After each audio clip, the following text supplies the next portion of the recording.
Everyone, कैसे हैं आप सब। तो आज हम लोग जो जीके का सीरीज है उसको कंटिन्यू करने वाले हैं आगे।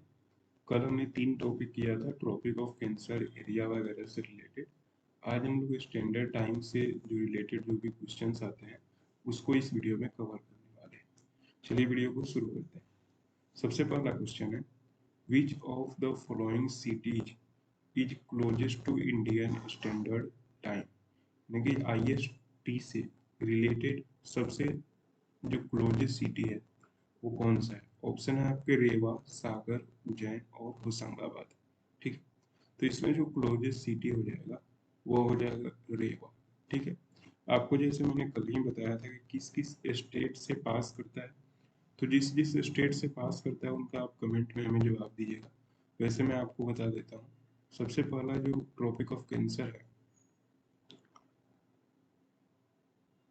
राजस्थान से पास करता है, ट्रॉपिक ऑफ कैंसर। ठीक, उसके बाद राजस्थान के बाद गुजरात से पास करता है, MP से पास करता है, छत्तीसगढ़ से पास करता है, झारखंड से पास करता है, वेस्ट बंगाल से पास करता है, त्रिपुरा और मिजोरम से पास करता है। तो ये सारी इंपॉर्टेंट आपकी जानकारी है। और आपको मैंने ये भी बताया था कि जो इंडियन स्टैंडर्ड टाइम है वो 82.5 डिग्री 82.3 डिग्री होता है और वो इलाहाबाद से पास करता है। ठीक है, चलिए नेक्स्ट क्वेश्चन की तरफ बढ़ते हैं। If it is 10 AM IST, then what would be the local time at Shillong on 92.5 degree east language. ठीक है, तो कहता है कि अगर अगर आपका इंडियन स्टैंडर्ड टाइम के हिसाब से 10 बजे हुए हैं तो 92 डिग्री ईस्ट लॉन्गिट्यूड पे समय क्या होगा। ठीक है, तो देखिए आपको मालूम होगा कि इंडियन स्टैंडर्ड टाइम जो होता है वो कितना होता है, 82.5 डिग्री। और यहाँ पे बता रहा है कितना, 92 डिग्री। ठीक, तो अगर हम दोनों का डिफरेंस निकाले तो कितना हो जाएगा, 30 डिग्री का डिफरेंस यहाँ पे आएगा और 9 डिग्री का डिफरेंस यहाँ पे आएगा। ठीक है, तो अगर आपने पढ़ा होगा तो आपको मालूम होगा कि अगर 15 डिग्री का डिफरेंस होता है तो 1 घंटे का अंतर पड़ता है। ठीक है, तो 1 डिग्री का अगर डिफरेंस होगा तो टोटल 4 मिनट का अंतर पड़ेगा।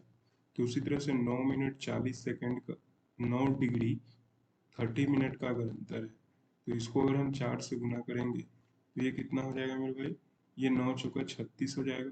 ठीक है, 36 मिनट यहाँ पे और 40 × 30 120 मिनट। ठीक है, यानी कि ये 36 मिनट और ये 120 सेकेंड आएगा तो 2 मिनट इसमें ऐड होगा। तो टोटल जो डिफरेंस आ जाएगा वो कितने का आ जाएगा, 38 मिनट का। तो यानी कि यहाँ पे अगर 10 बजे हुए हैं तो फिर से हमारा क्या बच जाएगा, 10:38 बच जाएगा। क्लियर है। इस तरह से ये क्वेश्चन आपका थोड़ा ट्रिकी है क्योंकि ये देखिएगा IAS प्री एग्जाम 1999 में पूछा गया है। तो ये आप अच्छे से आप कर लीजिएगा। ठीक है, याद रखिएगा कि 15 डिग्री का अगर डिफरेंस होता है तो 1 घंटे का अंतर पड़ता है और 1 डिग्री के डिफरेंस से आपका कितना अंतर पड़ता है, 4 डिग्री का अंतर पड़ता है। ठीक है, सारी चीज़ों को समझ गए। चलिए अब आगे नेक्स्ट क्वेश्चन में देखते हैं कि नेक्स्ट क्वेश्चन हमारा क्या करता है। तीसरा नंबर क्वेश्चन है, when there is midnight at IST meridian, यानी कि इंडियन स्टैंडर्ड टाइम पे मिडनाइट हो रहा है यानी कि रात के 12 बज रहे हैं। A place observe 6 AM, the meridian on which the said place is located. तो ये भी उसी टाइप का क्वेश्चन है, पहले से रिलेटेड। कहता है कि अगर IST पे आपका 12 बज रहा है, 12 PM हो रहा है, रात के 12 AM हो रहा है। ठीक है ना, तो जिस प्लेस पे 6 AM हो रहे होंगे उसका क्या होगा मीडियन। तो यहाँ पे देखिए 12 बजे से 6 बजे सुबह के बीच में डिफरेंस कितने का है, 6 घंटे का है। और हमने बताया आपको कि 1 घंटे का डिफरेंस के लिए 15 मिनट चाहिए, 15 डिग्री चाहिए। तो 15 डिग्री अगर हम यहाँ पे लगाएंगे तो कितना हो जाएगा, 90 डिग्री का डिफरेंस होगा इंडिया के टाइम स्टैंडर्ड मेरिडियन में और उसके मेरिडियन में। तो इंडिया का जो मेरिडियन होता है वह 82.5 डिग्री होता है और 90 मिनट इसमें प्लस हो जाएगा तो ये कितना हो जाएगा मेरे भाई, 172 डिग्री 30 मिनट हो जाएगा। तो यहाँ पे बी नंबर जो ऑप्शन है वह करेक्ट हो जाएगा। क्लियर है। तो इस तरह से हम क्वेश्चन को करते हैं, इस टाइप का जो रिलेटेड होता है। इसमें भी वही कंसेप्ट है कि अगर 1 घंटे का डिफरेंस हो तो आपका 15 जो डिग्री है उसका डिफरेंस पड़ता है, ठीक है। और जैसे ही आपका जो डिग्री बढ़ता जाता है ना, उसी हिसाब से टाइम भी बढ़ता जाता है। क्लियर है? चलिए नेक्स्ट क्वेश्चन की तरफ बढ़ते हैं। नेक्स्ट क्वेश्चन जो 4 नंबर क्वेश्चन है वो है how many hours of time difference will be there between the most western village of Gujarat and the most eastern village of Arunachal Pradesh Walong. तो ये वाला क्वेश्चन वही बना पाएंगे जिनको दो कंसेप्ट क्लियर हो। पहला ये कि जो ईस्ट से लेकर वेस्ट में जो गुजरात है, ये दोनों का जो लॉन्गिट्यूड है वह कितना होता है। तो मैंने पिछले ही वीडियो में आपको बताया था कि जो इनका जो लॉन्गिट्यूड होता है वो 68 डिग्री 7 मिनट से 97 डिग्री 25 मिनट तक होता है, ठीक है। तो अगर हम दोनों को डिफरेंस करें तो 25 डिग्री में से 7 डिग्री घटाएंगे तो कितना आएगा मेरे भाई? 18 डिग्री आएगा। और 97 में से 68 घटाएंगे तो यह आ जाएगा 9 29 डिग्री। यानी कि यहाँ पर देख रहे हैं कि लगभग लगभग 30 डिग्री का डिफरेंस आ रहा है, 30 डिग्री का डिफरेंस आ रहा है, ठीक है। तो 30 डिग्री का डिफरेंस आ रहा है। तो यहाँ पे देखिए आप कह रहा है आपका, यहाँ पे क्या कह रहा है question, how many hours of time difference will be there between. तो 30 डिग्री का डिफरेंस है और 1 डिग्री में मैंने आपको बताया कि 4 मिनट का डिफरेंस होता है। तो 30 गुने 4 करोगे तो 120 मिनट, यानी कि टोटल 2 घंटे का डिफरेंस हो जाएगा। तो आपका जो करेक्ट आंसर हो जाएगा वो हो जाएगा बी, यानी कि 2 आवर्स, ठीक है। ये भी क्वेश्चन आप देख सकते हैं यूपी पीसीएस प्री में पूछा गया है, ठीक है। तो यहाँ पे मैं जो भी आपसे क्वेश्चन करा रहा हूँ ये सारे प्रीवियस ये क्वेश्चन अच्छे अच्छे एग्जाम में पूछे गए हैं। तो आपका लेवल आप समझ सकते हैं कि आपका कंसेप्चुअल क्लियरिटी कितना अच्छा होने वाला है, ठीक है। नेक्स्ट क्वेश्चन की तरफ बढ़ते हैं। नेक्स्ट क्वेश्चन जो है हमारा ये 5 नंबर क्वेश्चन है, ठीक है। 5 नंबर क्वेश्चन क्या कहता है, if the sun rises at Tirap in Arunachal Pradesh at 5 AM IST। यानी कि जो अरुणाचल प्रदेश यानी कि जो सबसे ईस्टर्न पार्ट है इंडिया का, वहां पे अगर 5 बजे सुबह में सनराइज करता है, then what time will the sun rise in Kandla Gujarat. तो गुजरात में कितने बजे राइज करेगा। तो पिछले क्वेश्चन में हमने पढ़ा कि जो आपका इस साइड से लेकर इस साइड यानी कि टोटल ईस्टर्न साइड से वेस्टर्न साइड के बीच में डिफरेंस कितने का आ जाता है, 2 घंटे का डिफरेंस आ जाता है। इसलिए जो हमारा करेक्ट आंसर हो जाएगा, तो वहाँ 5 बज रहे हैं तो यहाँ पे 7 बजेगा। सिंपल सी बात है, 2 घंटे का डिफरेंस होगा तो 5 बज रहे हैं तो यहाँ पे 7 बजेगा, ठीक है। चलिए नेक्स्ट क्वेश्चन की तरफ बढ़ते हैं। नेक्स्ट जो 6 नंबर क्वेश्चन है वह है when it is noon at IST meridian what would be the local time at 120 degree east longitude, ठीक। तो ये भी थोड़ा कैलकुलेटिव क्वेश्चन है, चलिए इसको सॉल्व करते हैं। क्वेश्चन कहता है कि अगर IST मेरिडियन पे 12 बजे नून हो रहा है यानी कि 12 PM हो रहा है, तो आपका 120 डिग्री ईस्ट लैंगिट्यूड पे कितना हो। तो फिर से वही 120 डिग्री है और हमारा जो होता है 82.5 डिग्री होता है। तो दोनों को अगर डिफरेंस करें तो 0.30 और 82 में से 10 से 2 जाएगा तो ये हो जाएगा 9 से 2 जाएगा तो 7, और ये आ जाएगा 11 से 8 जाएगा तो 3। तो 37 डिग्री 30 मिनट हमारा डिफरेंस आ गया। इसको जब हम 4 से गुना करेंगे तो यहाँ पर देख सकते हैं 30 गुने 4 120 सेकेंड, यानी कि ये 2 मिनट ऐड हो गया। और 37 गुने 4 7 चौके 28 और 4 तिया 12 2 14, 148 और 2 यानी कि टोटल 150 मिनट का डिफरेंस होगा। यानी कि इसको बोले तो 2.5 घंटे का हमारा डिफरेंस हो जाएगा, ठीक है। तो यहाँ पे 12 बज रहा है, ठीक है, तो उसमें 2.5 घंटे हम जोड़ेंगे तो कितना हो जाएगा, 14:30 हो जाएगा। यही हमारा करेक्ट आंसर हो जाएगा। यहाँ तक आप लोग सभी चीज़ें समझ रहे हैं। कोई भी डाउट हो तो आप कमेंट सेक्शन में पूछ लीजिएगा, ठीक है। चलिए नेक्स्ट क्वेश्चन की तरफ बढ़ते हैं। नेक्स्ट क्वेश्चन 7 नंबर क्वेश्चन है हमारा, जिसको थोड़ा इरेज कर लेते हैं तब तक, ताकि जो और क्वेश्चन है उसको अच्छे से हम समझा पाए आपको, ठीक है। चलिए नेक्स्ट क्वेश्चन की तरफ बढ़ते हैं। नेक्स्ट क्वेश्चन है the Indian standard time meridian does not pass through. तो जो इंडियन स्टैंडर्ड टाइम है वो किससे पास नहीं करता है। तो आंध्र प्रदेश, छत्तीसगढ़, महाराष्ट्र, उत्तर प्रदेश, ये चारों में से किससे पास नहीं करता है। तो नहीं पास करता है आपका महाराष्ट्र से, ठीक है। नेक्स्ट क्वेश्चन है standard time meridian 82.5 degree passes through which of the flowing town. तो इसमें से किस टाउन से पास करता है, ये मैंने आपको पहले ही बता दिया कि इलाहाबाद से हमारा ये पास करता है, ठीक है ना। चलिए नेक्स्ट क्वेश्चन है which of the following longitude is known as standard meridian in India. तो इंडियन स्टैंडर्ड मेरिडियन इंडिया में किस लैंगिट्यूड को माना जाता है, तो ये माना जाता है 82.5 डिग्री ईस्ट लॉन्गिट्यूड को, ठीक है। तो यहाँ तक अगर हम बात करें, चलिए एक बार इसको पूरा कंप्लीट कर लेते हैं, फिर इससे रिलेटेड जो भी है उसको समरी करके आपको हम बता देंगे, ठीक है। 10वां नंबर क्वेश्चन पे आइए। 10th नंबर क्वेश्चन है the Indian standard time is taken from which of the flowing city. तो इसमें से किस सिटी से इंडियन स्टैंडर्ड टाइम पास करता है, तो इलाहाबाद पास करता है। फिर से ये क्वेश्चन रिपीट हो रहा है, ठीक है। नेक्स्ट क्वेश्चन है how much is the difference between Indian standard time and Greenwich mean time. तो ग्रीनविच मीन टाइम और इसमें कितना डिफरेंस है दोस्तों, 5.5 घंटे का डिफरेंस है। आप ऐसे भी नहीं याद हो तो 82.5 डिग्री का 1 मिनट में 1 डिग्री में 4 मिनट का डिफरेंस होता है, उससे कैलकुलेट कर सकते हैं। और जो ग्रीनविच मीडियन टाइम होता है वो 0 डिग्री होता है, ये आपको पता है, ठीक है। उसके बाद नेक्स्ट क्वेश्चन है consider the following statement longitude of Jabalpur is between those of Indore and Bhopal, latitude of Aurangabad is between those of Vadodara and Pune, Bangalore is situated more southward than Chennai. तो इसमें से कौन कौन करेक्ट है, इसमें जो पहला जो दिया हुआ है ना जबलपुर इंदौर और भोपाल वाला, ये हमको गलत लग रहा है।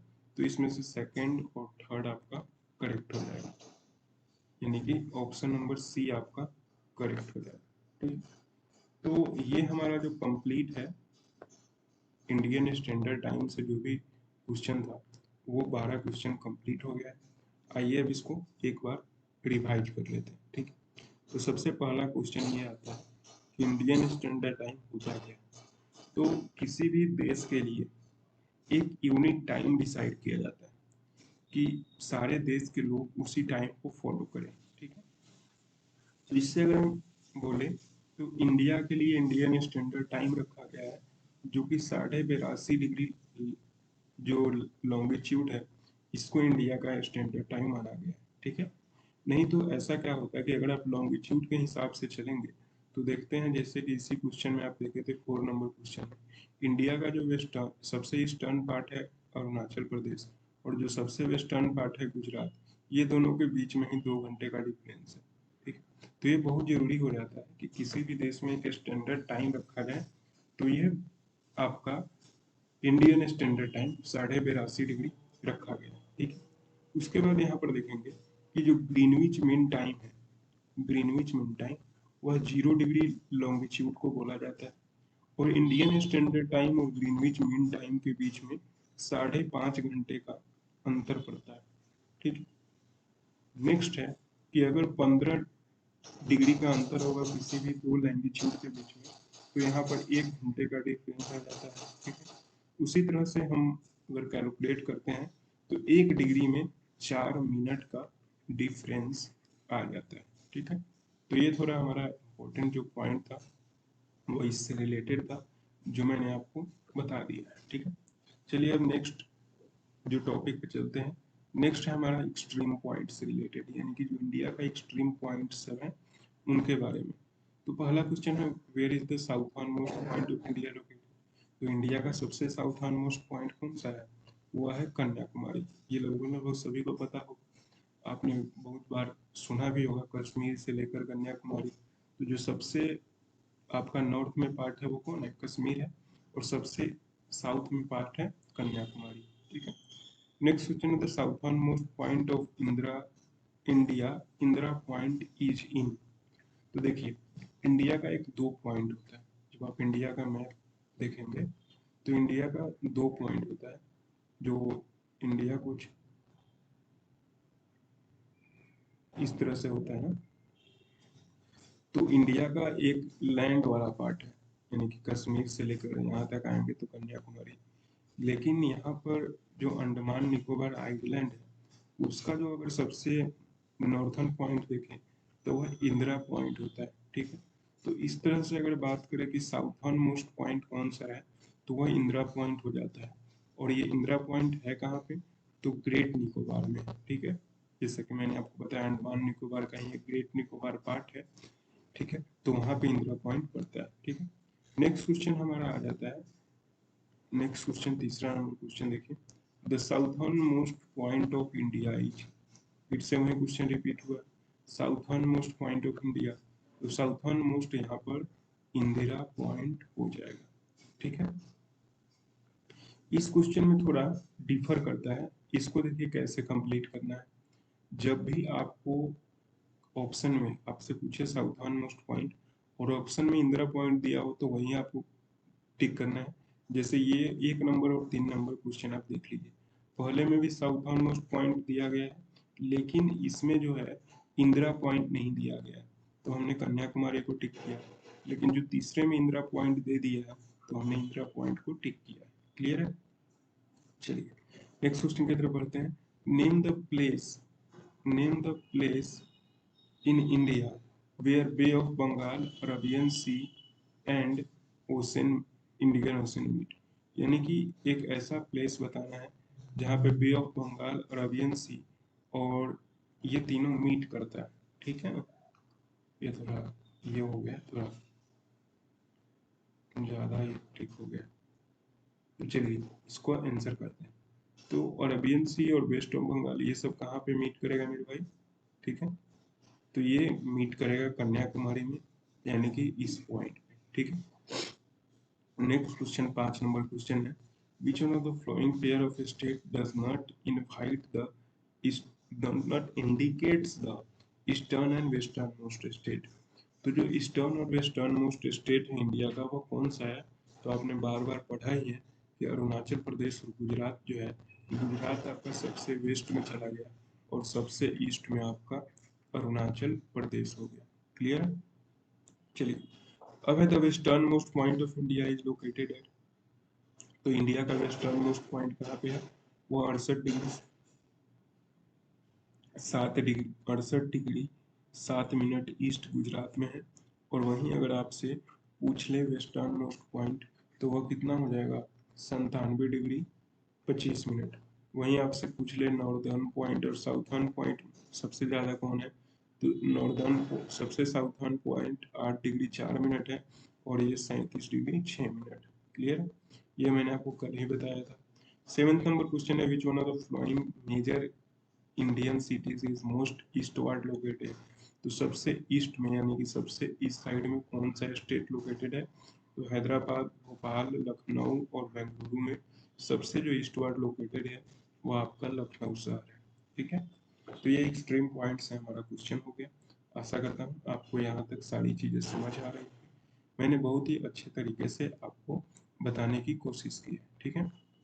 तो चलिए एक बार अगर हम बात करें इस टोटल टॉपिक को रिवीजन करने की, तो यहाँ पर देख सकते हैं कि अगर ये इंडिया का मैप है तो यहाँ पे आपका श्रीनगर कश्मीर पड़ता है, तो यहाँ पे कन्याकुमारी है, ठीक है।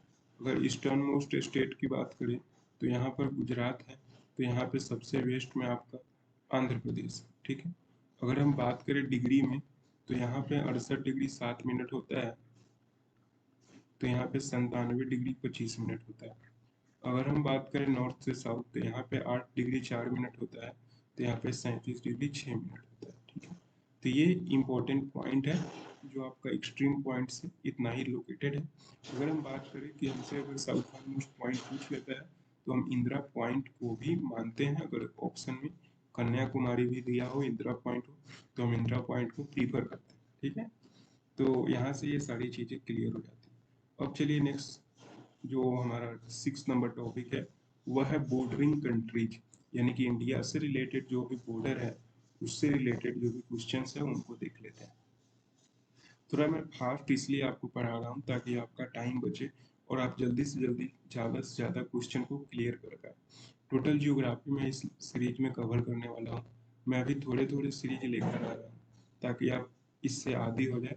उसके बाद मैं सारे को एक साथ कंपाइल कर दूंगा जिससे आपको परेशानी नहीं हो और आप इजीली सारे टॉपिक्स को एक ही साथ देख पाए। अभी तो धीरे धीरे मैं आपके लिए डेली लाता रहूँगा, ठीक है।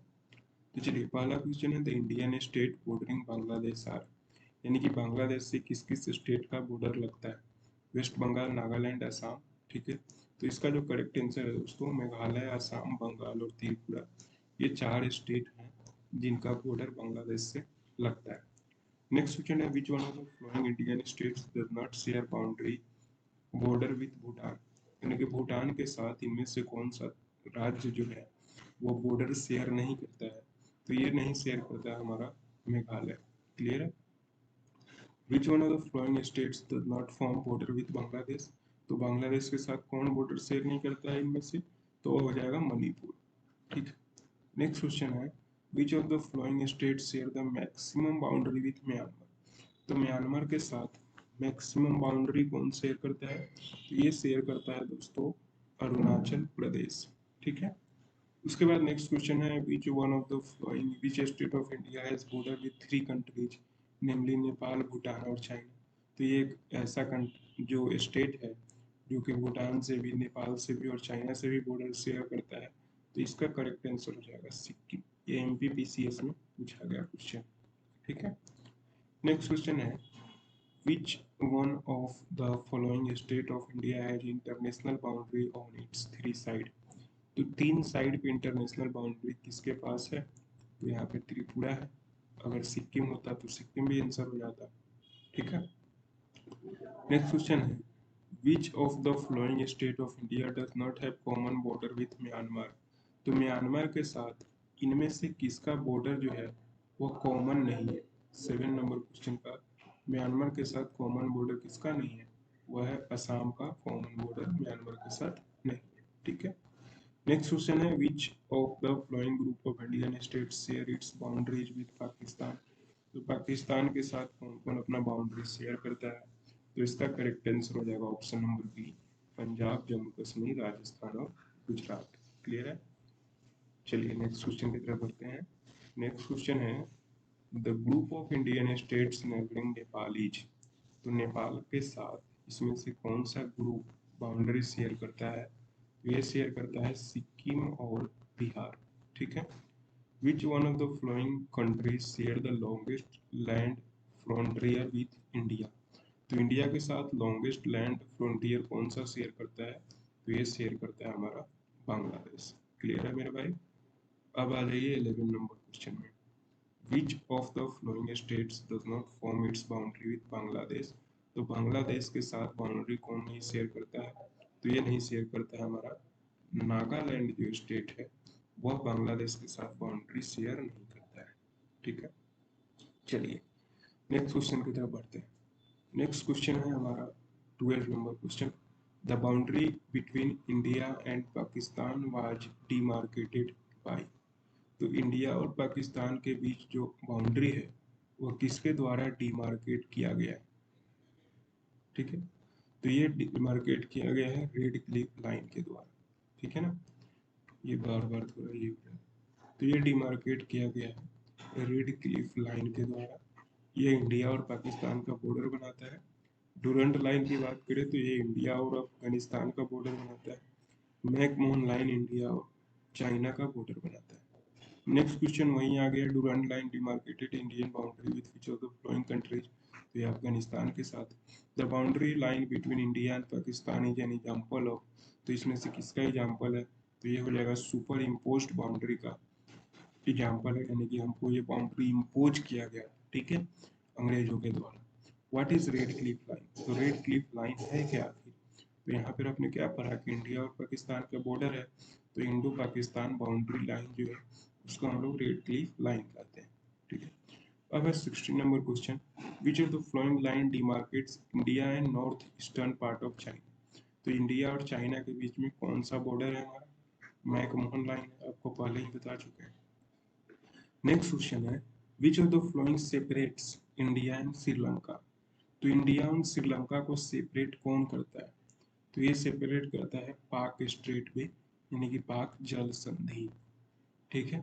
18 नंबर क्वेश्चन पे आ जाइए consider the following statement Assam share border with Bhutan and Bangladesh, West Bengal shares border with Bhutan and Nepal, Mizoram shares border with Bangladesh and Myanmar, which of the following statement above are correct, तो असम कहता है कि भूटान और बांग्लादेश के साथ शेयर करता है बॉर्डर, सही है। वेस्ट बंगाल बॉर्डर शेयर करता है भूटान और नेपाल के साथ, ये भी सही है। और मिजोरम शेयर करता है बांग्लादेश और म्यांमार के साथ, ये भी आपका करेक्ट है। तो आपका 18 का ए आंसर सही हो जाएगा। 19 में आ जाएगी। In November 1998, composite dialogue process between India and Pakistan included three contentious issues listed below as 1, 2, and 3. Contentious issues are disengagement of troops, settlement or boundary dispute, or sharing of river system, river water. तो India और पाकिस्तान के बीच में 1998 नवंबर में तीन dialogue process हुआ था।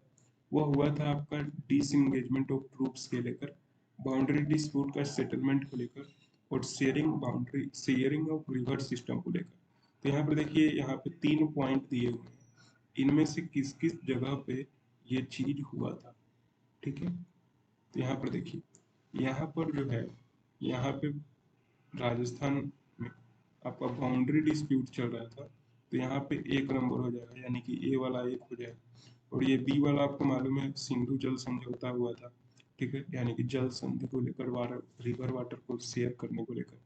तो बी वाला आपका शेयरिंग रिवर सिस्टम, यानी कि बी वाला आपका 3 हो जाएगा। सो ठीक है, ये सी वाला 3 हो जाएगा, क्योंकि ये आपका सिंधु वाला पड़ रहा है, और बी वाला आपका जम्मू कश्मीर से रिलेटेड है, तो बी 1 हो जाएगा। तो करेक्ट आंसर आपका कौन सा हो जाएगा? ये हो जाएगा आपका करेक्ट आंसर ए वाला, ठीक है, 213, यानी कि ये ए पे बाउंड्री डिस्प्यूट हुआ था, सेटलमेंट ऑफ बाउंड्री डिस्प्यूट ए का 2 पे, और बी पे 1 यानी कि डिसएंगेजमेंट ऑफ ट्रूप्स, और सी पे आपका शेयरिंग रिवर सिस्टम, यानी कि यहाँ पे सिंधु नदी से शेयरिंग रिवर सिस्टम होगा, ठीक।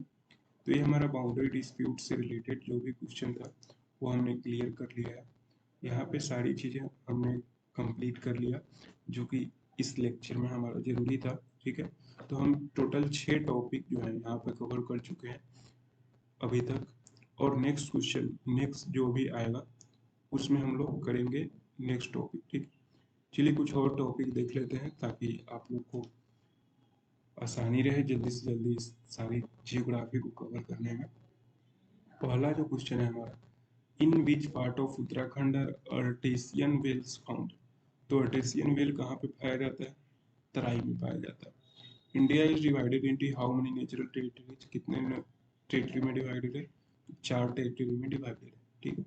इंडियन सब continent were original part of a huge mass called, तो इसको क्या कहा जाता है? आपने पढ़ा होगा, गोंडवाना कंटिनेंट उसको कहा जाता है। गोंडवाना का जब बाइफर्केशन हुआ तो इंडिया वगैरह सारे देश बने हुए हैं, ठीक है। उसके बाद next question, the palaeomagnetic results obtained from India indicates that in past the Indian last land mass has moved. तो नॉर्थवर्ड इंडिया का लैंड मास जो है गोंडवाना आइलैंड का, गोंडवाना कॉन्टिनेंट का, वो मूव कर गया है, तो ये नॉर्थवर्ड हो जाएगा, ठीक है। उसके बाद है Kuttanad of Kerala is famous for, Kuttanad area Kerala में किस लिए फेमस है? The region with lowest longitude in India, lowest altitude in India. तो इंडिया का जो सबसे लोएस्ट अल्टीट्यूड है वो कूटानड केरल का है, तो ये आप याद रखिएगा, ठीक है। उसके बाद अभी जो the following statement is correct, इसमें से कौन सा स्टेटमेंट जो है वो करेक्ट है? तो करेक्ट आंसर हो जाएगा, the western coast line of India is formed by the deposition process of river. ये हमारा इनकरेक्ट है, क्योंकि जो वेस्टर्न पार्ट होगा उधर रिवर का डिपोजिशन नहीं हुआ, ठीक है, तो वो यहाँ पे इनकरेक्ट हो जाएगा। नेक्स्ट क्वेश्चन है, consider the following statement regarding formation of land forms in India. तो इंडिया में लैंड फॉर्म के रिगार्डिंग जो फॉर्मेशन की बात कही गई है उसमें से क्या स्टेटमेंट को आपको बताना है? तो पहला जो स्टेटमेंट है, structurally the Meghalaya प्लेटू is extended part of the Deccan प्लेटू, ठीक है। तो क्या है? करेक्ट है, बिल्कुल करेक्ट है। The value of Kashmir was found in synclinorium, यह भी करेक्ट है। द Gangetic plain was formed in a 4D, ये भी करेक्ट है।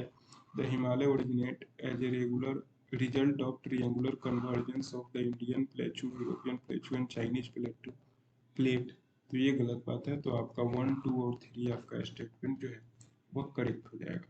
क्लियर है? नेक्स्ट क्वेश्चन पे आइए।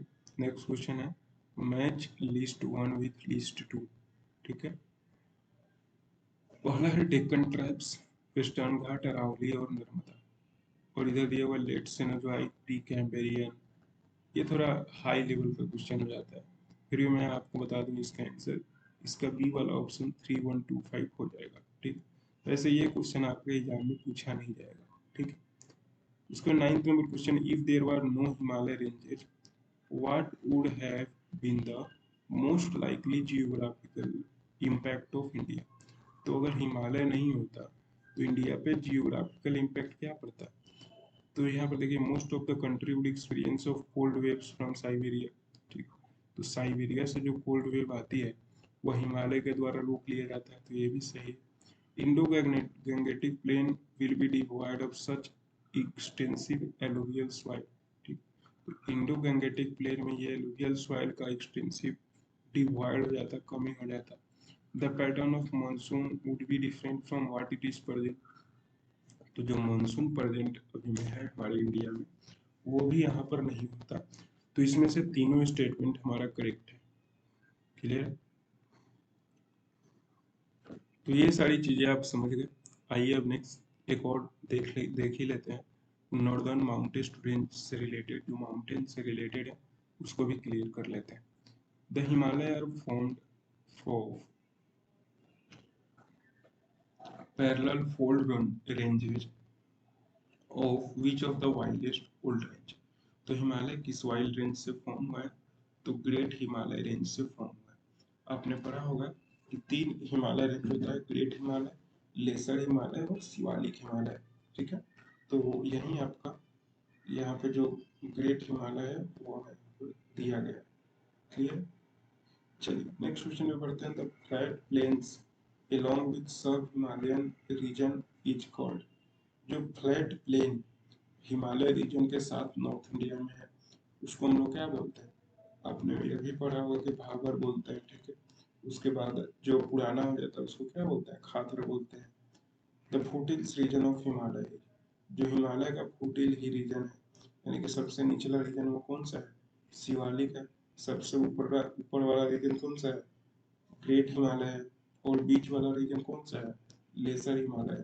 ठीक है, नेक्स्ट क्वेश्चन है Shivalik hills are part of which of the following.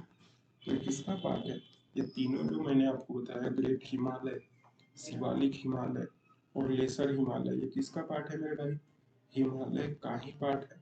तो इसका करेक्ट आंसर हो जाएगा हिमालय। ठीक है, 5वां नंबर क्वेश्चन पे आएगा, हिमाचल स्टैंड्स फॉर। हिमाचल किसके लिए स्टैंड करता है, तो वो जो मिडिल हिमालय है उसके लिए हिमाचल स्टैंड करता है। ठीक है, what is the height of great Himalaya. तो ग्रेट हिमालय का हाइट कितना है, 8850। आप मुझे कमेंट सेक्शन में बताइए कि जो माउंट एवरेस्ट है उसका हाइट कितना है। ठीक है, नेक्स्ट क्वेश्चन पे आते हैं। Shivalik series was formed in. तो शिवालिक सीरीज किस में फॉर्म हुआ, ये क्वेश्चन आपसे वैसे पूछा नहीं जाएगा, ये थोड़ा हाई लेवल का क्वेश्चन है बीपीएससी का। तो ये सेनोजोइक में फॉर्म हुआ है। ठीक है, उसके बाद नेक्स्ट क्वेश्चन है the altitude of Shivalik peak falls in between. तो जो शिवालिक हिल्स का एल्टीट्यूड है वो क्या है, 850 से 1200 मीटर। नेक्स्ट क्वेश्चन है the south of Shivalik rock series Bhabar region is example of. तो ये पीट माउंट सिचुएशन का एग्जांपल है। नेक्स्ट क्वेश्चन देखिए, 10th नंबर क्वेश्चन है the Himalaya mountain ranges are not a part of which of the following. तो उत्तर प्रदेश का part नहीं है, बल्कि उत्तराखंड, सिक्किम, हिमाचल प्रदेश में है। ठीक है, अब आ जाइए, main resource of western Himalayan range are. तो मेन रिसोर्स क्या है, फॉरेस्ट है। Which of the following is a part of Aksai Chin region. तो अक्साई चीन रीजन का मेन पार्ट क्या है, तो वह है लद्दाख का प्लेटू। क्लियर है, 13 नंबर क्वेश्चन में आइए, जल्दी जल्दी क्लियर करते हैं सारी चीज़ों को। The lesser Himalaya is located between. तो मैंने आपको पहले ही बता दिया कि शिवालिक और ग्रेट हिमालय के बीच में सबसे ऊपर ग्रेट हिमालय, बीच में लेसर हिमालय और सबसे नीचे शिवालिक हिमालय। तो बस यही आप याद रखिएगा, ग्रेट हिमालय, शिवालिक हिमालय और लेसर हिमालय। आपका क्वेश्चन इसी से पूछा जाएगा। ठीक है, नेक्स्ट क्वेश्चन पे आते हैं। Which of the following is the correct order of Himalaya range from south to north in western section? तो साउथ टू नॉर्थ हमको जाना है, तो नीचे से ऊपर जाना है, तो शिवालिक आएगा, फिर लेसर हिमालय आएगा, और फिर क्या आएगा, ग्रेट हिमालय आएगा। तो आपका बी ऑप्शन करेक्ट हो जाएगा। ठीक है, नेक्स्ट क्वेश्चन पे बढ़ते हैं। विच one of the following is the youngest mountain chain? The youngest mountain chain कौन सा है मेरे भाई? तो वह है यंगेस्ट माउंटेन चेन शिवालिक। ठीक है, नेक्स्ट क्वेश्चन है which one of the following rock system is India is the latest one? तो लेटेस्ट क्या है, गोंडवाना रॉक सिस्टम है। Between which two mountain range is the value of Kashmir located? तो कश्मीर घाटी किसके किसके बीच में है? तो ग्रेट हिमालय और पीर पंजाल रेंज के बीच में। ठीक है, कुछ क्वेश्चन और बचे हुए हैं इसमें, उसको कवर करके इस वीडियो को फिनिश करते हैं।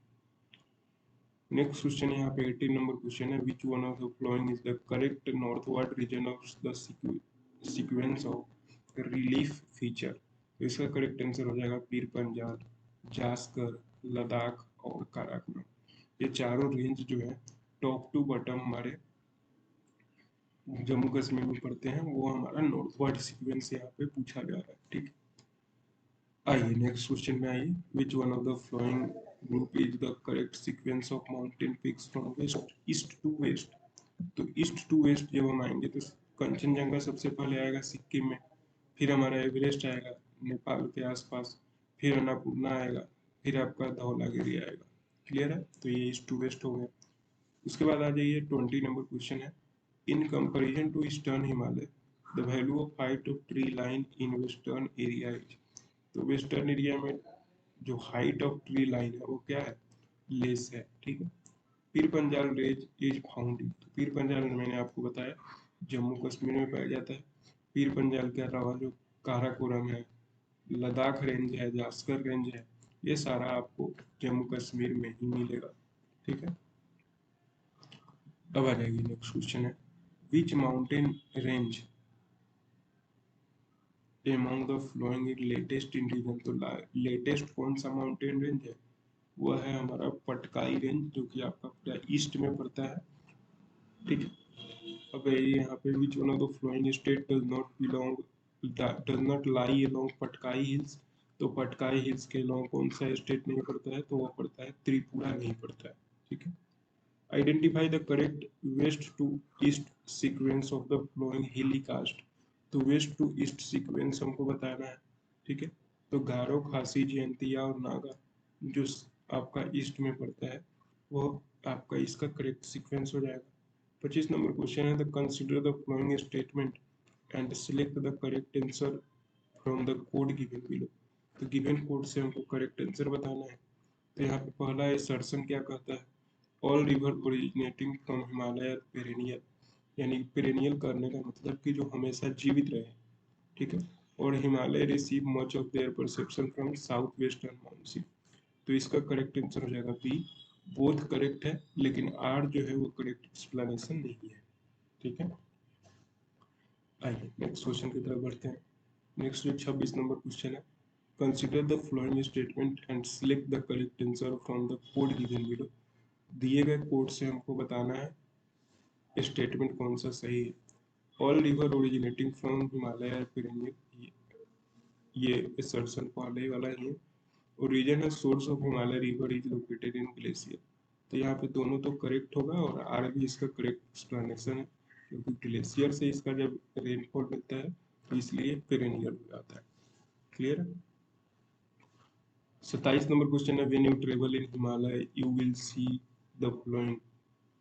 तो जब आप हिमालय में ट्रेवल करेंगे तो क्या देखेंगे, deep George, U turn river system, parallel mountain ranges, steep gradients causing landsliding.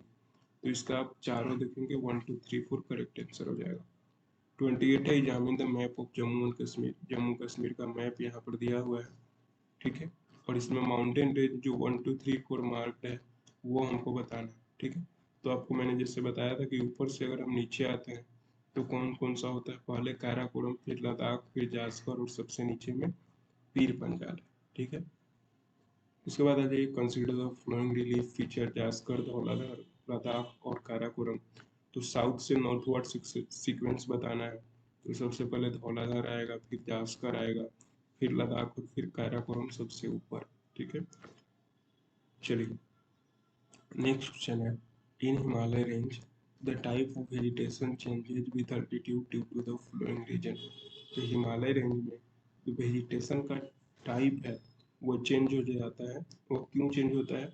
तो 1 to 3 के कारण चेंज हो जाता है, यानी कि टेम्परेचर डिक्रीज हो जाता है वहाँ पे, रेनफॉल वहाँ पे चेंज हो जाता है, और वहाँ पे फर्टाइल जो सॉइल नहीं होता है जिसके कारण वहाँ का वेजिटेशन चेंज हो जाता है। ठीक है, 31 number question है, consider the following statement. In India, Himalaya are spread over the 5 states only. Western Ghat are spread over 5 states only. और Pulicat lake is spread over 2 states only. तो इसका जो करेक्ट आंसर हो जाएगा 31 का, वो हो जाएगा बी, यानी कि ओनली 3 वाला जो है वही करेक्ट है, कि पुलिकट लेवल 2 स्टेट के बीच में है केवल। मेरे अंदाज से अगर मैं बात करूँ, पुलिकट जो लेवल है, पुलिकट लेक जो है किस किस स्टेट में फैला हुआ है, आप मुझे कमेंट सेक्शन में जरूर बताइएगा। ठीक है, तो ये हमारा कंप्लीट हो चुका है आज का लेक्चर। नेक्स्ट लेक्चर में हम और टॉपिक पे बात करेंगे। अभी ये हमारा जियोग्राफी का सीरीज चल रहा है। ठीक है, तो अभी 5 से 6 दिन जियोग्राफी का ही सीरीज चलेगा। हमने 8 टॉपिक को कवर कर लिया है इसमें। अभी हमारे टोटल 40 टॉपिक है। ठीक है, तो अगर हम डेली भी करें तो 10 दिन आराम से लग जाएंगे। तो 10 दिन अभी हमारा जियोग्राफी चलेगा, उसके बाद हिस्ट्री वगैरह सारी चीज़ें का आपका मॉक टेस्ट आते रहेगा। ठीक है, आपको ये वीडियो कैसा लगा हमें कमेंट करके जरूर बताइएगा। अगर ये वीडियो पसंद आया तो दोस्तों के साथ शेयर करना मत भूलिए, साथ ही चैनल को सब्सक्राइब जरूर कर लीजिएगा। धन्यवाद दोस्तों, मिलते हैं आपसे नेक्स्ट वीडियो में।